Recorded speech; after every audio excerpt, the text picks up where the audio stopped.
probably lost $1,000 doing that. Yeah. Yeah. Yeah, that's a good story.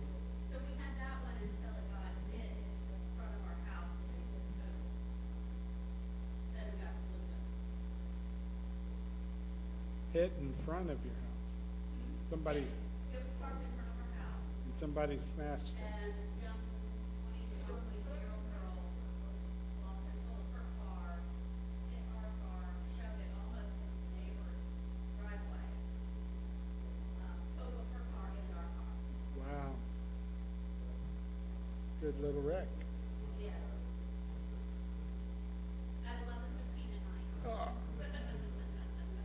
I heard this huge bang, and I was like, did I really send it? And I went and looked and started screaming from there. Somebody just hit your car. Yeah, that's never a good sound. All right, welcome everybody. Wednesday night. Assuming we connected okay, everything's good online. If you remember last week, if you were here, we didn't finish 10, so we're going to pick up at the end of 10 about verse, what does it look like? About verse 26. But before we do that, Sue just let me know that Jay Dimmick said his dad is in the hospital, and Jay will be leaving soon to go to Chicago to see him. That's really all the details we have, I think, right now, unless somebody has talked to Jay and knows more about that situation. Anything?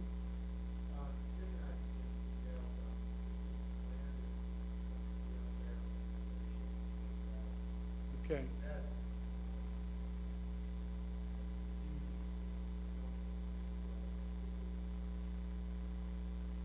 Okay, so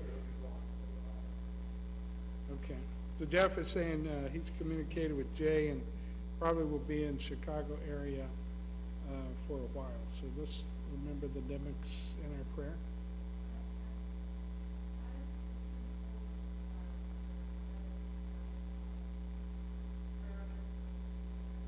Okay.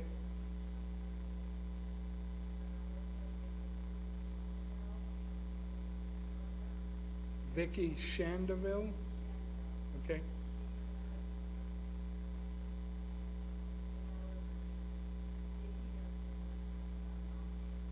Okay.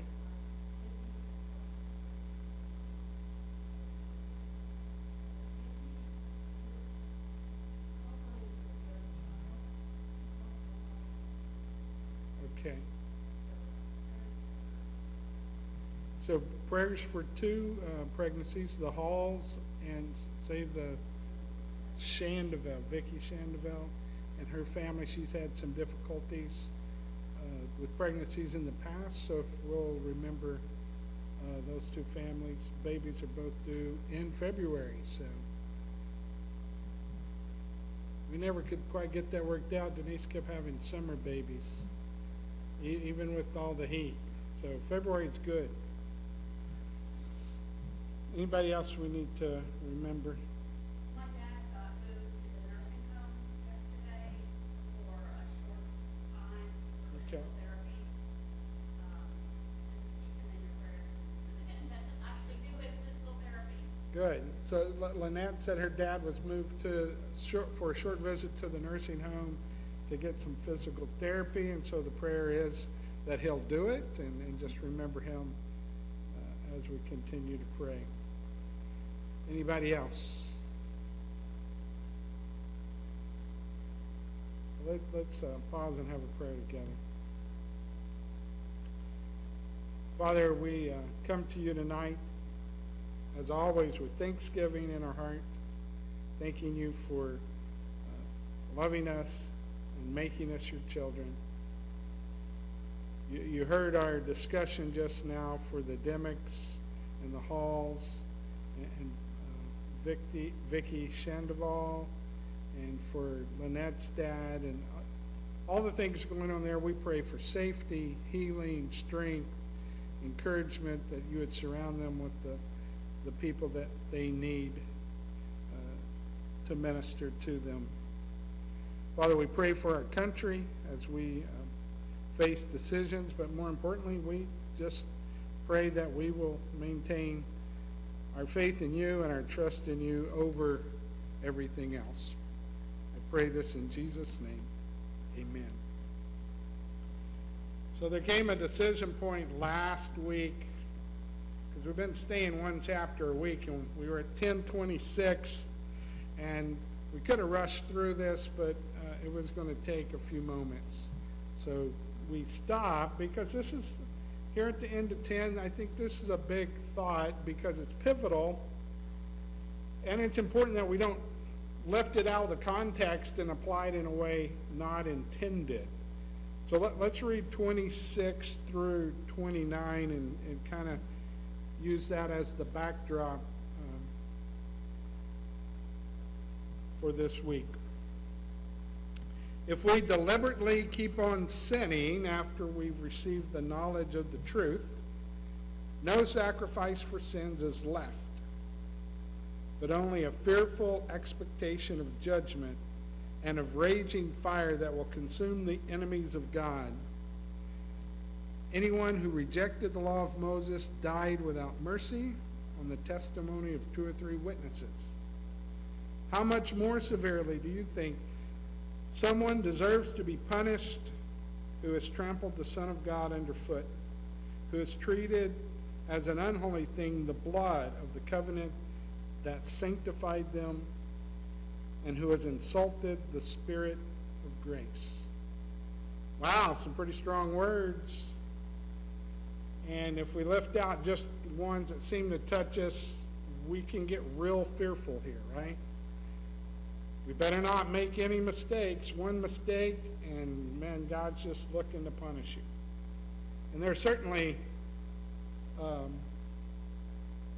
people out there that have captured that belief, sometimes for their benefit, to use it for their benefit, to scare and use fear.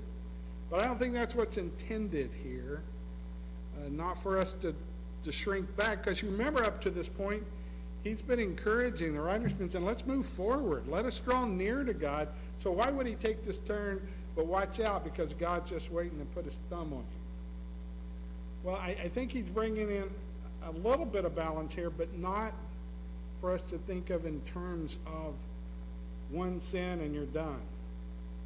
Because who would even try then, right?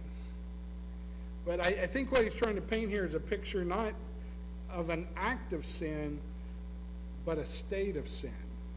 And that state of sin specifically is apostasy. Meaning you once claimed the new covenant of Christ, you've claimed his blood, you've acknowledged him.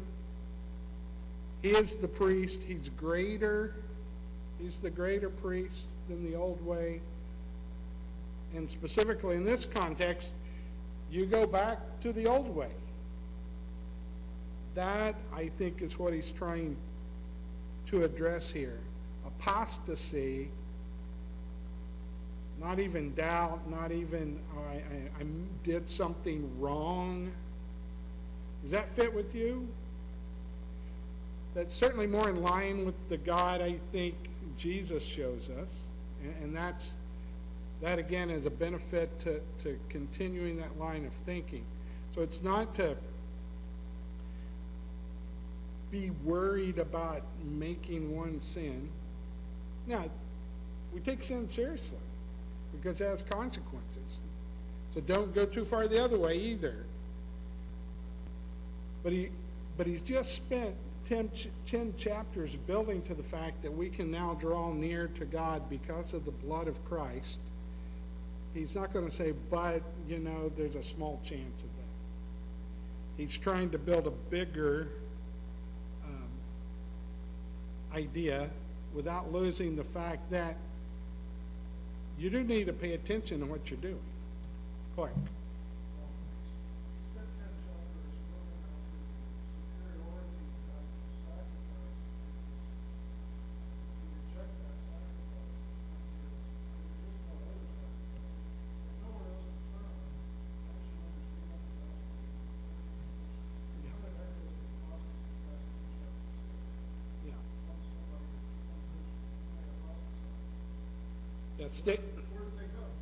Staying with the image, Clark, and I'm repeating so people on tape can have the benefit of what you're saying.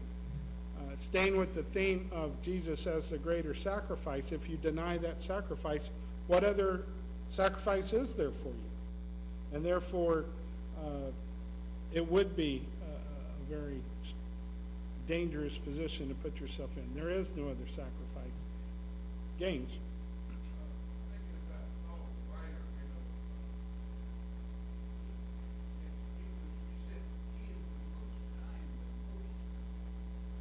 Yes.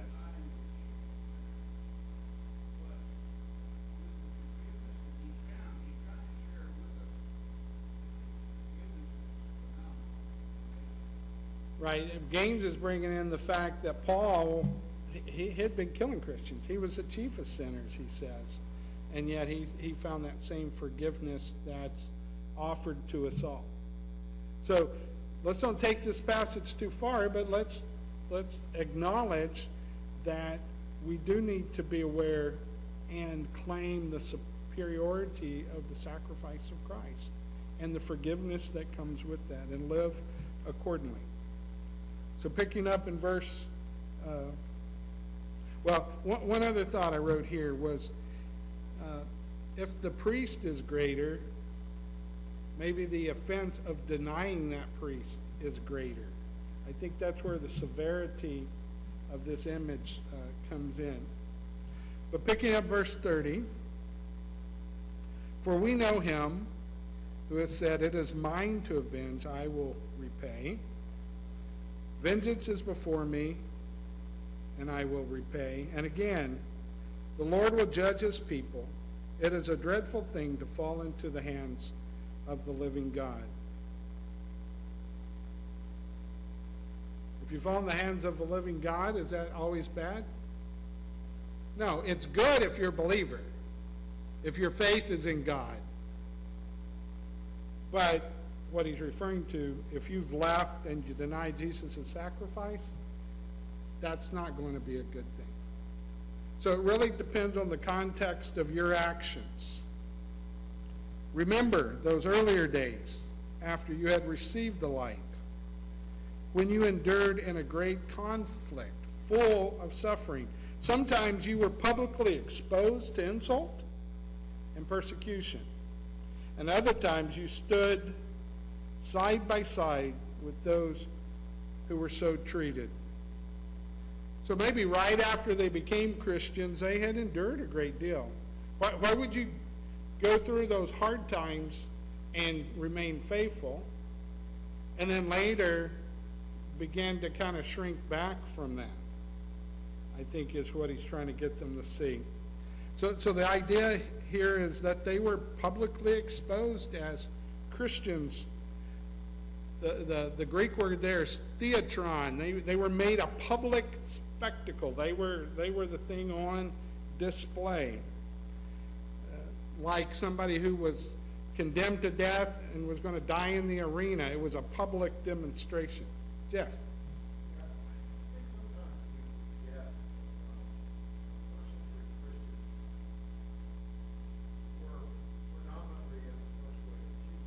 Yes.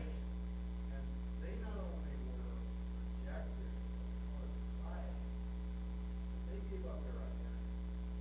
They gave up being free. And in the communities in which they lived, the small towns in which they lived, they became an outcast. Yes. They weren't accepted by Jewish rulers or leaders. They were definitely not accepted by the Romans. So they became people without country. All they had was self-free. Right. Everywhere they Yeah. looked, they were the outcast, especially amongst the rulers. And that outcast was not just social, because they were Jewish communities. Jeff's talking about how early Christians being Jewish would have been outcast in their towns.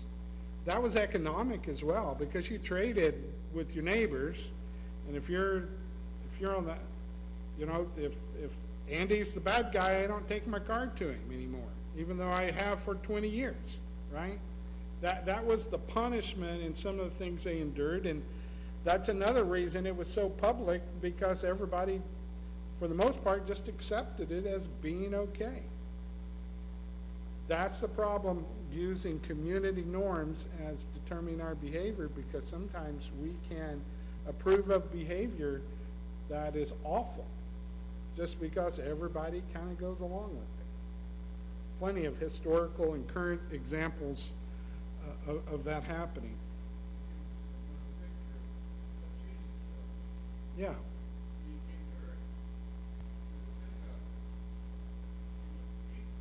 Yeah.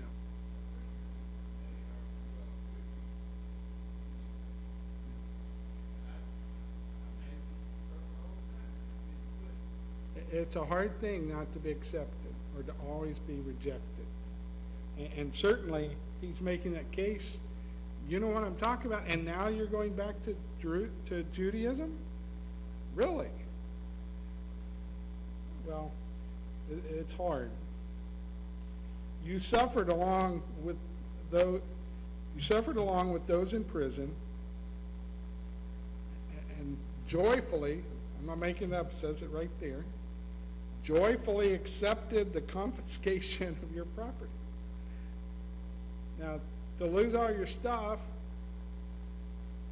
because of your faith in Christ, and to be able to do that joyfully, says they had a strong faith. That's what he's tapping into. Because you knew that you yourselves had better and lasting possessions.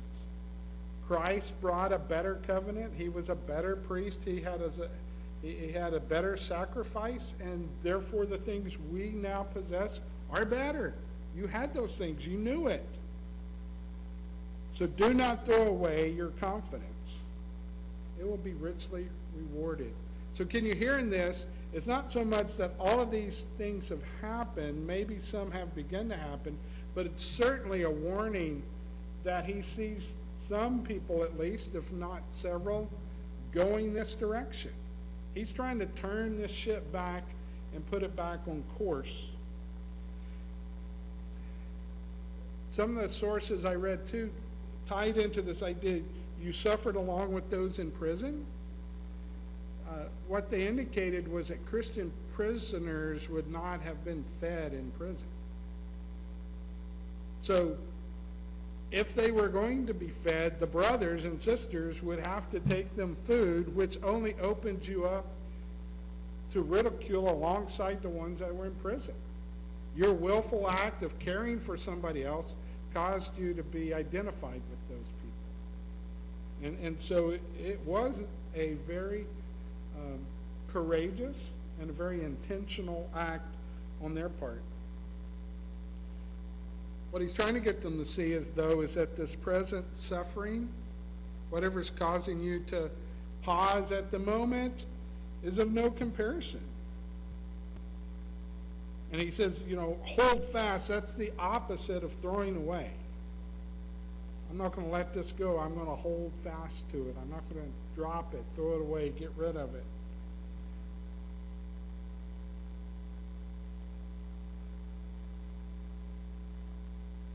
I think the idea is to own nothing that I cannot part from. Right? We have to separate our desires and wants and things that would be nice, and for a purpose, hang on to what we believe and what we know and what we have confidence in, even if it means losing something else temporarily.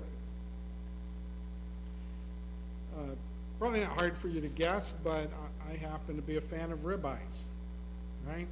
Especially a nicely cooked ribeye is really good. Good. Agreement. And there was a time, however, I was doing this crazy thing where I was only juicing for about 40 days. And right about 30 days in, all the men at church were having a gathering, and the centerpiece at lunch was going to be ribeye steaks on the grill. Okay, it's better than that. I volunteered to cook those ribeye steaks for about 50, 60 men. So there was a lot of steaks. Nope, I didn't have a bite. And you know what? It wasn't that hard. And it's not because I had great willpower, but I decided before I got there, like 30 days before, right, what I was doing for this 40 days. And maybe because it was time limited, I could go, okay, I'm 30 days in, I'm not quitting now, right? And so we can hold on to things. That's a small thing, right? To build it, as good as that would have been, I also realized that was temporary. I can lay that aside for something greater. And I think that's the argument he's trying to get these guys to see. Hold fast. That's what he's trying to say. You have it. It's your possession. Hold on to it. And don't let it go. And particularly when you've already sacrificed, man, you're already greater. You've already given for this. Keep going. I think it's a picture. You need to preserve. Excuse me. You need to persevere. How about that? So that when you have done the will of God, you will receive what he has promised. For in just a little while. And when we see the present times as brief, temporary fainting, they're not near as big a deal. I read a study one time about couples who were geographically separated and whether their relationship survived. Most of them were unmarried college students who went to school in different towns. And they tried to predict if these relationships would survive. One of the factors, and they came up with like 14 factors. One of the factors was if you knew when it was ending, you could hang on. It didn't really matter how long a time that was. It was the fact that it was going to end that seemed to be a big deal. And so it's when we go, I don't know how long this is going to go on. That's where I think this language, for a little while, this is, at some point this is going to seem brief. Yeah, it's hard today, but you're going to look back and say it was nothing. For in a little while, he who is coming will come and will not delay. That's from Isaiah, but it's also from Habakkuk. And by my righteousness, one will live by faith. And I take no pleasure in the one who shrinks back. But we do not belong to those who shrink back and are destroyed, but to those who have faith and are saved. Now, that says nothing about wondering and having doubt. It's more about the action. Do you shrink back or not shrink back? He uses Habakkuk here. If you know that story, Habakkuk sees a lot of injustice all around him. And his question, God, is how long are you going to let this go on? I'm going to get up there on the wall, on the ramparts, and I'm going to watch. How long is this going to go on? So it's not saying we can't ask questions and wonder and suffer and even go, I don't know.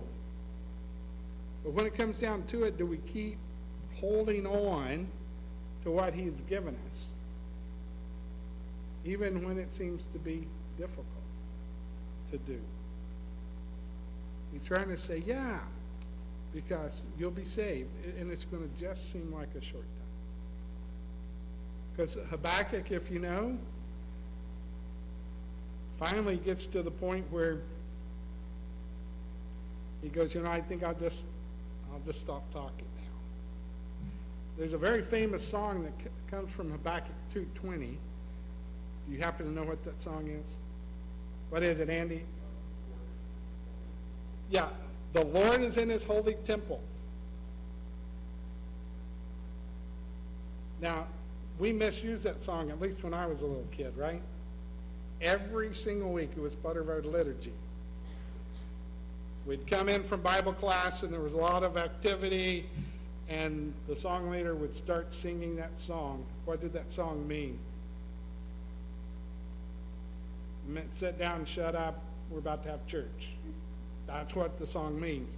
And that's kind of how I took it. And then I discovered Habakkuk 2:20. What is he saying?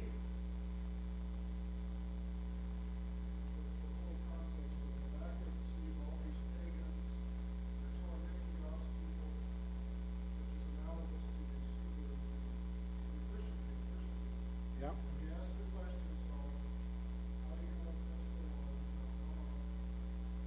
God answers, that's the last verse. I never talked about they're out there carving their idols, they don't know what they're doing. They cry. The Lord is, that's a statement of triumph. Yeah. And that's what, The Lord's in his holy temple, those pagans don't have food. yeah. And I can be silent. I can wait on God in his time. It doesn't have to be on my time schedule and easy for me. I think that's what this guy's getting at. Hang in there.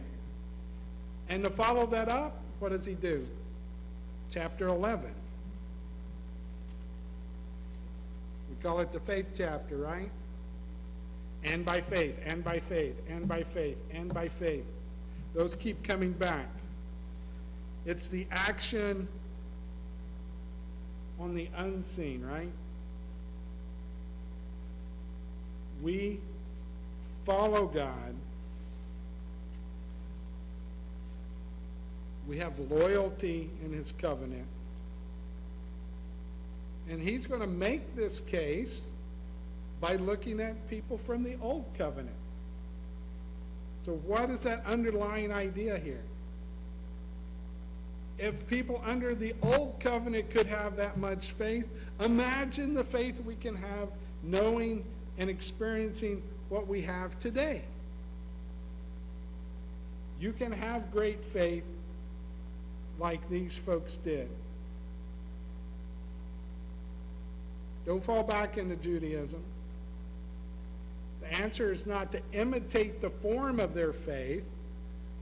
What he's trying to say to do, though, we can imitate the spirit of their faith. Just like it's a mistake for us to go, if we just do the right forms, we'll have faith. No, we need to imitate the spirit that caused those forms to come and have our own forms for our own times. The way we express our faith in God. So when we talk about faith in Hebrews, though, he's not talking about a personal commitment. Faith in Hebrews is confidence in God. Unfaltering faith in God, seeing the invisible, and the ability to press on in hope. That's what he's building to. So let's start 11. Now faith is confidence in what we hope for and assurance about what we do not see. It's about what faith does in the lives of men. It's not about a belief and believing the right thing that's going to save you. It's about what that loyalty and trust and unswerving loyalty to God, that confidence does in our life. Assurance, think of it as not just a foundation, but even the how, the plan. God doesn't plan the end without planning the means, how to get there. This is what the ancients were commended for. Full assurance and conviction gives us power to stake our lives on unseen reality, right? Full assurance and conviction gives us power to stake our lives on unseen reality. We don't have to see it to know it. And he starts at the very beginning. By faith, we understand that the universe was formed at God's command, so that what is seen was not made out of what was visible. There was nothing, then there was something. We don't understand all the mechanics, but we know it. God is creator. And then he picks up with Abel. By faith, Abel brought God a better offering than Cain did. By faith, he was commended as righteous when God spoke well of his offerings. And by faith, Abel still speaks, even though he is dead. Now, I don't know what you were taught, but I was kind of led to believe when I was a little kid, or maybe I just misunderstood, that Abel's sacrifice was better because he offered an animal. And that's what God wanted, was animal sacrifices. And Cain offered, he was a farmer, and so what did he offer? He offered veggies, grain. And so that was bad. It was because Cain didn't offer the right sacrifice.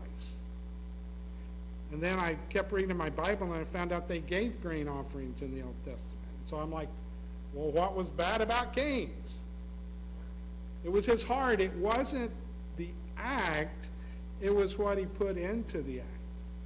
Abel offered it in faith. And if the blood of Abel testifies to that fact, how much more will the blood of Christ testify? See, I think he picked Abel on purpose to make that picture, that come together. By faith, Enoch was taken from this life, so he did not experience death. He could not be found because God had taken him away. For before he was taken, he was commended as one who pleased God. Now, just an interesting side note, our writer keeps borrowing from the Septuagint, and that pleased God comes from the Septuagint version of the Hebrew Scriptures. The more ancient, the more Hebrew language says he walked with God. So it's kind of like an interpretation. He pleased God, and that's what they tie into, what they're familiar with. But if we go back and read even our translation, it'll say Enoch walked with God. Well, yeah, he had to be pleasing God, sure. But I just think that even walking with God, he was a companion of God,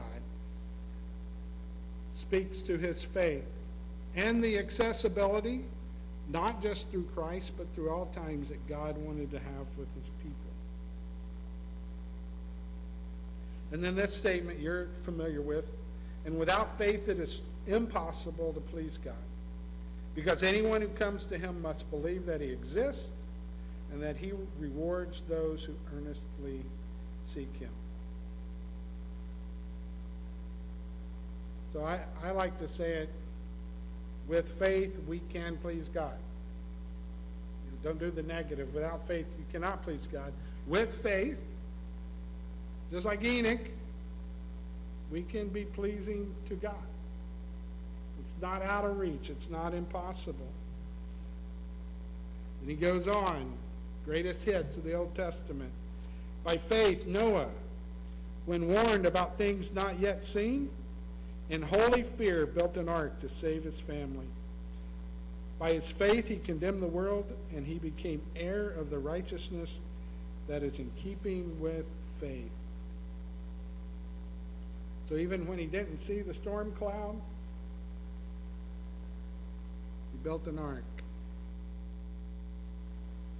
There's another story. You remember when Elijah's praying for rain? He keeps in and servant up the mountain to see if there's any rain. It hadn't rained in 3 years. This servant had to be upset, like, this is silly. It hadn't rained for 3 years. And finally the servant comes back down and says, okay, there's a cloud about the size of a man's fist. Meaning it's way off in its level. And you remember Elijah's response? We better get out of here. We're going to get stuck in the mud. That's my paraphrase. But that's basically what it says. We got to get out of here, because it is about to rain just from that Smallest of evidence. Noah's kind of like that. And this idea of holy fear, it's not the quaking. See, sometimes we need more words because we hear fear. Oh, I'm really scared. That's not the connotation here. He had so much respect for what God's telling him, even when he didn't see the outcome. He's gonna act on it. Yeah. We don't have to see it with our own eyes in order to act on it. Then finally, we get to Abraham. By faith, Abraham, when called to go to a place he would later receive as an inheritance, obeyed and went, even though he did not know where he was going. By faith, he made his home in the promised land like a stranger in a foreign country. He lived in tents, as did Isaac and Jacob, who were heirs with him of the same promise. For he was looking forward to the city with foundations, whose architect and builder was God. He made it to the promised land, but he didn't live in Canaanite dwellings. Even in the promised land, what did Abraham continue to do? Live in tents. He followed God without the fulfillment, the fullness of the promise yet. But he lived as if the promise had been fulfilled. He didn't need a fancy house. He lived in a tent because he had faith in God. Abraham, stranger, traveler, pilgrim, whatever word you want. Back to Jeff's idea, we're outcasts. Okay, that's temporary. But so was Abraham. He was an immigrant, but he didn't immigrate for the same reason most people do, because they need to leave where they're at and get to somewhere different. He went because God called him. He never really fully received the fruits, and he lived as a pilgrim.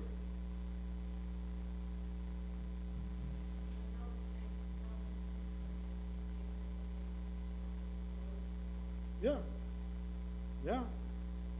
Action. Faith causes action. Make a difference. Change. Decide what's really important. So verse 11 is kind of messy. If you go back and read the background on this, they're not sure if they're talking about the faith of Sarah or if they're talking about Abraham and Sarah kind of together. To me, it's kind of beside the point. And I think Sarah gets a bad rap anyway.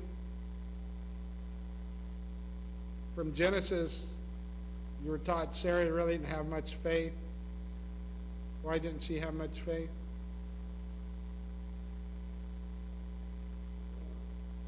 And what did she do when she was told she was going to have a baby? And I'm here to say, what other response is there? Right? If you're 100 and somebody's telling you you're going to have a baby, because she laughed didn't mean she didn't have faith, not to me. So here's my picture, and this is the way I always taught, especially middle schoolers seem to like this one. So you're at Thanksgiving.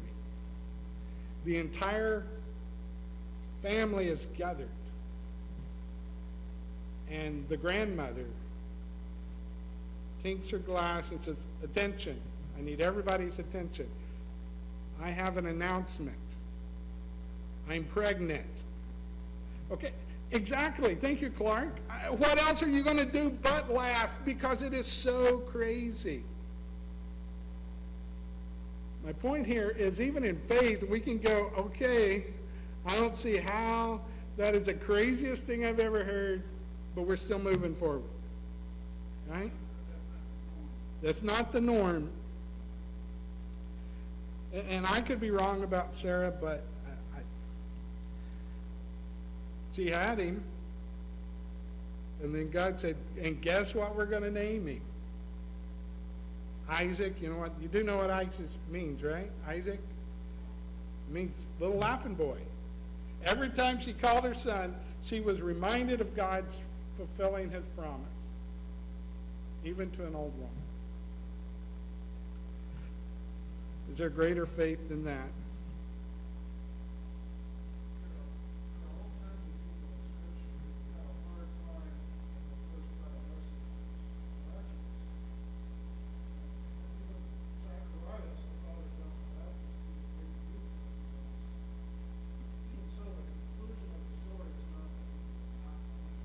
Yeah.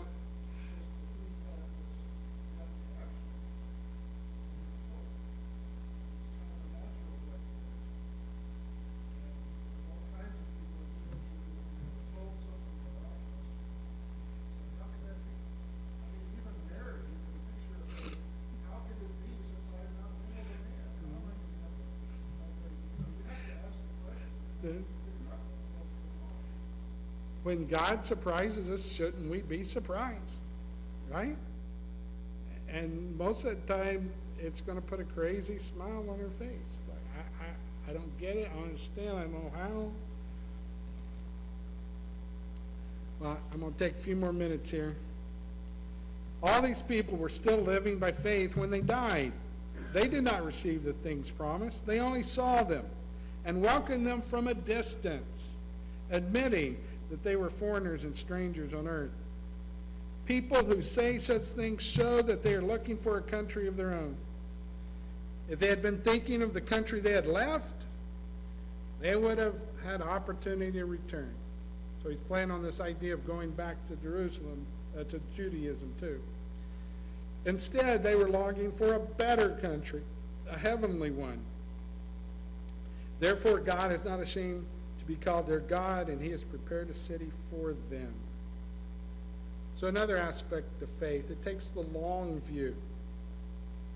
And this could be too, because if they, as we've gone through Acts, I mentioned in the beginning, I think they just thought he was coming right back. But as he hasn't, oh yeah, we got this one persecution to get through, and then he's returning. And he didn't. So what he's trying to get us to see is our time, what we think is long or short, is all short. Faith is a long view. We're still wanderers today, 2,000 years later. Would you leave your country? Or is that so much part of our identity, we can't separate our faith from that? By faith, Abraham, when God tested him, offered Isaac as a sacrifice. He who had embraced the promises about to sacrifice his one and only son, the son of promise, the one kind of son, the one that God had delivered, even though God had said to him, "It is through Isaac that your offspring will be reckoned." Abraham reasoned that God could even raise the dead, and so in a manner of speaking, he did receive Isaac back from the dead, because he was about to kill him and he didn't. That's kind of coming back from the dead, so that's a little bit of a stretch. Abraham just thought there's some way. Maybe that's the way God's going to do it. God did it a different way. By faith, Isaac blessed Jacob and Esau in regard to their future. And remember, there was a cross blessing there. The younger got the blessing from the older. By Jacob, when he was dying, blessed each of Joseph's sons and worshiped as he had leaned on the top of his staff. By faith, Joseph, when his end was near, spoke about the exodus of the Israelites from Egypt and gave instructions concerning the burial of his bones. He said, "We're not staying here forever. Take me with you." That's looking forward. And then we get to Moses. And I think Moses is critical to Hebrews because what has he been saying? Well, Jesus is better priest, better covenant than the one with Moses. And here's Moses being an example of faith. By faith, Moses' parents hid him for 3 months after he was born because they saw he was no ordinary child. That should be every parent, right? Every parent should believe their child is no ordinary child, so I don't think they're that unusual. They were not afraid of the king's edict. That's what was unusual.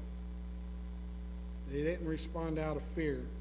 By faith, Moses, when he'd grown up, refused to be known as the son of Pharaoh's daughter. He chose to be mistreated along with the people of God rather than enjoy the fleeting pleasures of sin. He could have had everything. He said, it's not worth it. He regarded disgrace for the sake of Christ as of greater value than the treasures of Egypt because he was looking ahead to his reward. He didn't even know Christ, but he's already looking forward to Christ. That's what he's saying. Yeah. Not what I read, but no. It's an interesting interpretation, because we all know what it was left. Right. So how is it possible that both of these stories are true? I think he left because he was fearful for his life. If I killed somebody, I probably would be too, right? But is it possible the writer of Hebrews telling us that he also left with the intention of coming back, of living by faith? Didn't mean in the short term he had to do something else. And by short term, we mean 40 years. Yeah, I don't think it went like he expected. And then he did get a little comfortable, and God had to do the little burning bush thing to get him back on track. But it didn't mean he did, maybe, that he didn't have faith. And I think that's a great point, Jeff, because this guy's telling a different story. That's why we got to read the whole thing and bring all of these things in together.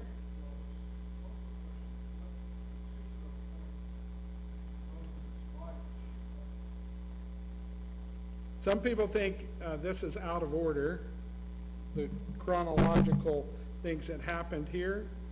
To me, that doesn't fit, but I'm certainly not going to disregard that.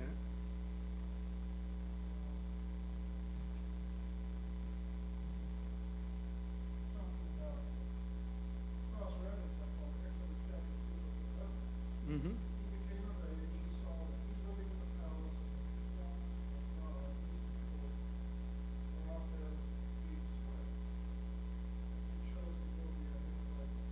Right.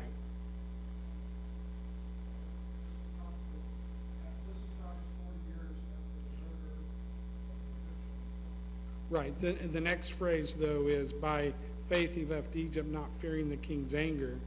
He persevered because he saw him and who was invisible. So tying those two things together, I think, is part of that reference.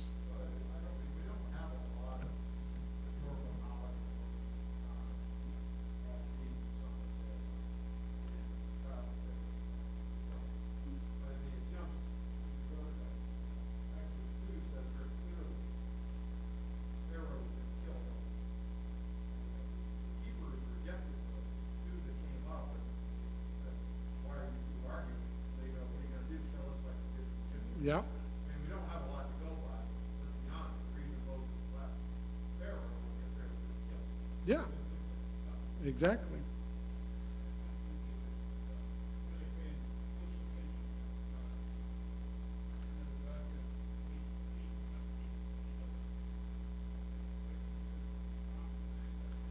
So this is good for us, though, right? Because it didn't have to be a clean-cut story for God to be working, because even in the messiness of what was going on with Moses, God found a way for that to work. And the baseline, I think this writer's telling us, is that Moses still had faith. Look what he comes back and does, verse 28. By faith he kept the Passover and the application of blood so that the destroyer of the firstborn would not touch the firstborn of Israel. By faith the people passed through the Red Sea on this dry land, but when the Egyptians tried to do so, they were drowned. If Moses ended up being faithful, how much more faithful is Jesus? To me, that's the point. By faith, the walls of Jericho fell after the army had marched around them for 7 days. By faith, the prostitute of Rahab, because she welcomed the spies, was not killed. with those who were disobedient. You don't have to have the right background. It's about faith. And what more shall I say? I don't have time, and that's literally true, to tell you about Gideon, Barak, Samson, Jephthah, all from Judges, and David and Samuel and the prophets, who through faith conquered kingdoms, administered justice, gained what was promised, who shut the mouths of lions, Daniel, quenched, so some of them are not even named here, quenched the fury of the flames and escaped the edge of the sword, Shadrach, Meshach, and Abednego, whose weakness was turned to strength, who became powerful in battle and routed foreign armies. Women received back their dead, raised to life again. We're getting a little Elijah and Elisha in there.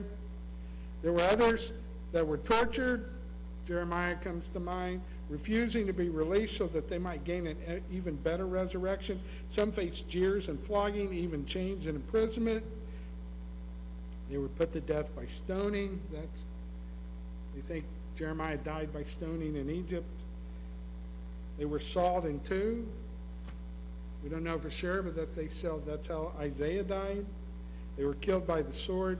They went about in sheepskins and goatskins, destitute, persecuted, and mistreated, and the world was not worthy of them. They wandered in deserts and mountains, living in caves and holes in the ground.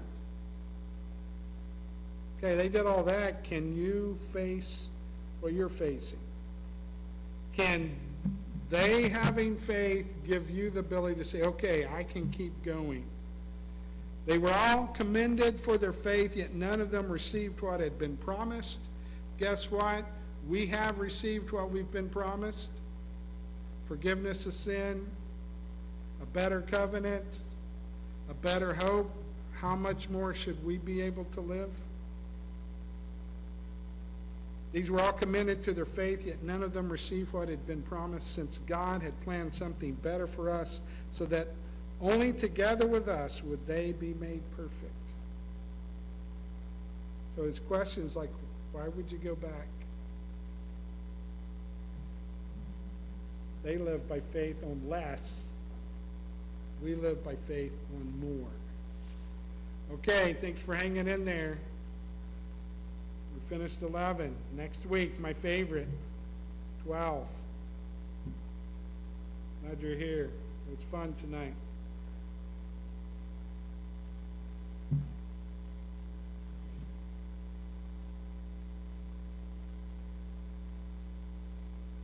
And Larry has joined the assembly.